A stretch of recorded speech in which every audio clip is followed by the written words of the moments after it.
네, 안녕하세요. 와조스키입니다. 자, 오늘 증시가 큰 폭으로 하락을 했습니다. 코스닥은 무려 4.28% 빠지면서 아랫골에도 거의 없이 무자비하게 빠진 모습을 볼 수가 있습니다. 개파락이 일단은 마이너스 2%로 시작했고 이 개파락에 이어서 추가타 하락을 맞은 것이기 때문에 이번 주 이제 월요일인데 이번 주 시장 전망이 그렇게 좋진 않다라고 저는 생각을 하고 있습니다. 자, 그러면 이제 미국 증시를 한번 보죠. 오늘 미국 증시 여파로 주가가 저렇게 크게 빠졌다라고 볼 수가 있는데요. 자, 나스닥이 무려 3%나 빠졌습니다. 무려 3%나 큰 폭 하락으로 빠졌습니다. 자, 그럼 우리가 차트 분석하는 사람들이라고 한다면 이 상황을 객관적으로 봐야겠죠. 항상 감정이 휘둘리기보다는 이 상황을 좀 냉철하게 살펴볼 필요가 있습니다. 자, 미국 증시 같은 경우는 계속적인 상승 랠리를 가져와서 사실상 거품이라고 볼 수가 있어요. 거품. 금융위기 이후로 사실은 금융위기 이후로 부채로만 연명해서 지금과 같은 상황까지 온 건데 올 수는 있겠지만 증시가 이렇게 오른다라는 건 좀 납득이 되지는 않는 상황이긴 합니다. 올랐으니까 뭐 할 말은 없지만 야, 이렇게까지 오를 수가 있는 건가라고 생각이 드는 거죠. 그렇다라고 한다면 현재 미국과 중국 간의 관세 갈등이 심화가 되고 있는 상황에서 자, 미국의 자본이 계속적으로 미국의 나스닥의 자본이 계속 들어와서 증시가 이렇게 올라갔다라고 한다면 이게 빠질 때 이제 작년 10월 이전부터 사실은 미국과 중국 간의 갈등이 더 고조가 됐거든요. 이 고조된 상황에서 빠진 폭이 지금도 충분히 또 작년과 같이 빠질 수 있는 상황이 있다라는 겁니다. 왜냐하면 너무 고평가가 됐어요. 고평가가 되고 상투권이면 이제 투매 매물이 잘 쏟아집니다. 쏟아져요. 잘. 한 방에 떨어지는 속도가 굉장히 빠르다라는 거죠.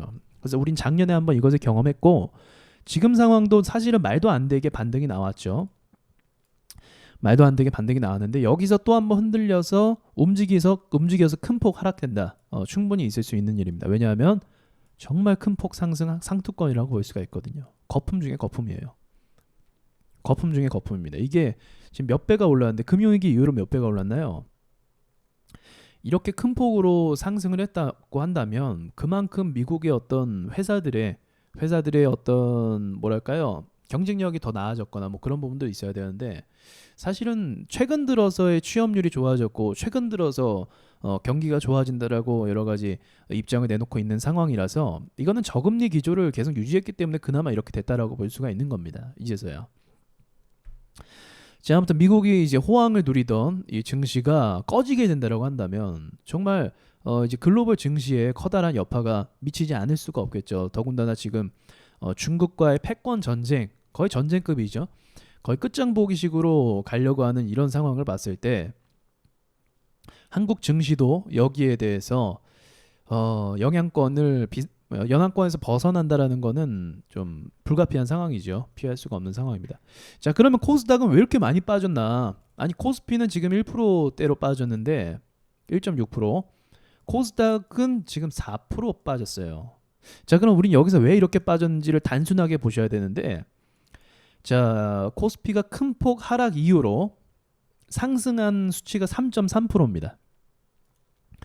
근데 코스닥은 14%가량 돼요.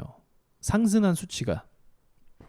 그러면은 코스닥 대비해서 4배 정도 되는 건데 단기간에 코스닥 대비해서 4배 정도, 그 14%가 올랐다는 건 충분한 또 단기적인 어떤 투기 세력에 의해서 거품이 조성이 됐다라는 거예요.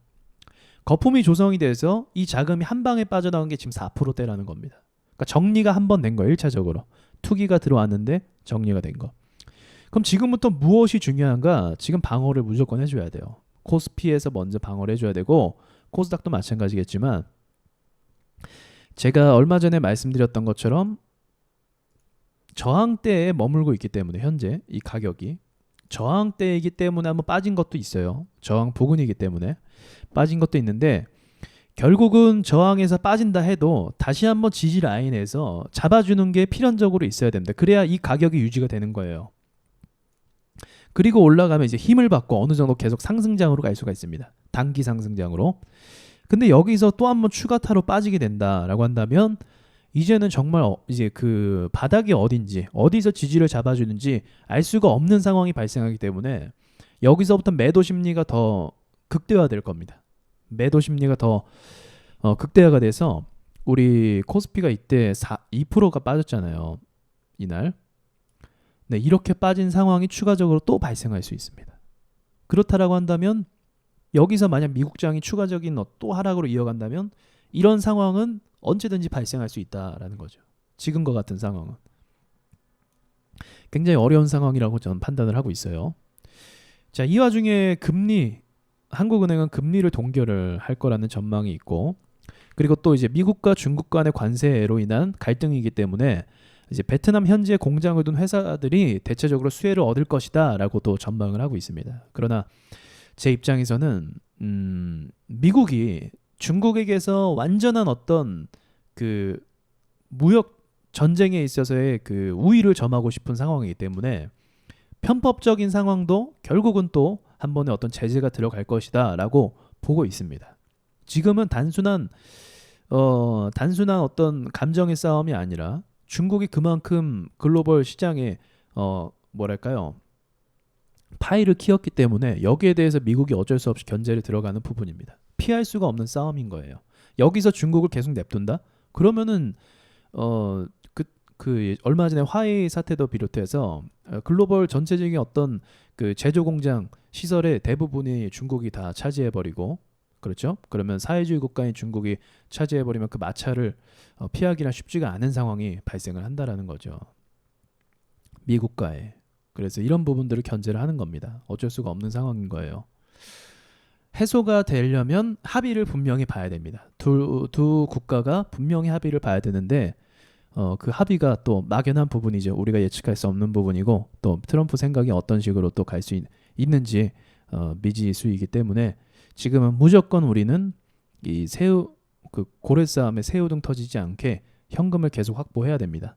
단기적으로 코스닥이 지금 오늘 마이너스 4% 빠졌는데 저는 내일 또 추가적으로 빠질 거라고 보고 있어요. 추가적으로 빠질 거라고 보고 있는데 정말 중요한 가격대, 아까 코스피 그 가격도 중요하고 우리나라 역시도 이 550포인트 윗저리에서 지켜주고 가격을 형성해 주는 게 제일 좋습니다. 부디 이번 이 조정이 끝이면 좋겠다라고 생각하면 희망적일 수도 있겠지만 실제로 상황이 그렇게 순탄하게 흘러가는 상황은 절대로 아닙니다. 현재 우리나라 안보에 대한 문제도 그렇고 자금들이 빠져나갈 만한 충분한 여지들이 많이 발생을 했다라는 거죠.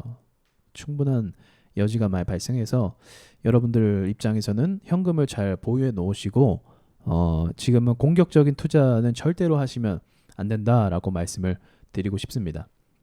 사실 얼마 전부터 계속적으로 제가 말씀드렸던 부분이기도 하죠. 현재 상황이 위기다라고 정의할 수가 있는 거죠. 위기라고 정의할 수 있는 거고, 다만 이제 저의 경험으로 인해서는 여기서 큰 폭 하락으로 한 번만 더 빠지면 그게 좀 마지막이 되지 않을까라는 생각을 하고 있어요. 큰 폭 하락으로 뭐 500포인트 막 이 정도까지만 빠지면 그게 현 시점에서의 어떤 내려갈 만한 충분한 가치가 아닐까 생각을 하고 있습니다. 그러나 이제 그거는 지금 상황에서 그렇게 하는 거고, 지금 여러 가지의 악재가 제가 봤을 때는 정말 많아요. 중국과 미국의 우리나라 영향권에 굉장히 중요한 요소인 게 뭐냐면, 우리 한국 같은 경우는 중국과 미국에게 제품을 많이 팔기 때문에 그 두 나라가 건재해야 우리나라 기업의 산업 기반이나 제조 기반이 계속적으로 돌아갈 수가 있는 기회가 마련이 되는 거거든요. 근데 만약에 이제 지금 나스닥 그 거품도 굉장히 부담스러운 상황이고, 그게 빠지면 또 영향권이 들어오니까, 심지어 또 이제 중국도 우리나라 제조 수출을 해야 되는데 중국 경제에도 위기가 발생하면 그것 또한 위기가 될 수 있는 거고, 그리고 저 밑에 애들, 이제 일본 애들도 금융 제재나 이런 자금 회수에 들어간다라고 한다면 이 한국은 여러 가지로 지금 골치가 굉장히 아픈 상황이에요. 지금 북한은 사실 신경도 안 쓰여요. 그죠? 실제적인 우리의 어떤 산업 기반들이 위협을 받고 있는 상황이라서 이런 부분을 어떻게 극복해야 될지 참 궁금하기도 합니다. 이게 이제 정부의 숙제겠죠. 숙제입니다. 이거 어떻게 방어하고, 투기 세력들이 들어왔는데 투기 세력들이 나가지 않도록 어떤 식으로 우리가 또 기업들이 또 좋은 어떤 기반을 마련할지 그런 것이 좀 궁금해지는 상황입니다. 만약 제가 이제 또 말씀드리고 여러분들은 절대로 공격적으로 하시면 안 되고 지금과 같은 상황에는 현금을 보유하시는 게 많고 안전하게 좀 돌려놓는 게 맞는 거고요. 60선이 지금 가파르게 떨어지고 있잖아요. 이 굉장히 안 좋은 신호입니다. 최소한 우리 증시가 60선을 탈환하는 그러니까 일봉 자체가 60선 위로 이제 뚫고 올라오는 그런 그림 정도는 나와줘야만 우리가 이제 매수가 충분히 됐고 조정이 됐구나라고 판단할 수 있습니다. 그렇게 돼야만 겨우 1차적으로. 근데 그 상황이 되려면 멀었죠. 이격도 보세요. 60선과 300일선과의 이격도 보십시오. 굉장히 많이 떨어진 상황입니다. 이것들이 이제 뭉쳐지는데 시간이 걸릴 거라는 거죠. 자, 여러분 참고하시고요. 투자 잘하시길 바라겠습니다.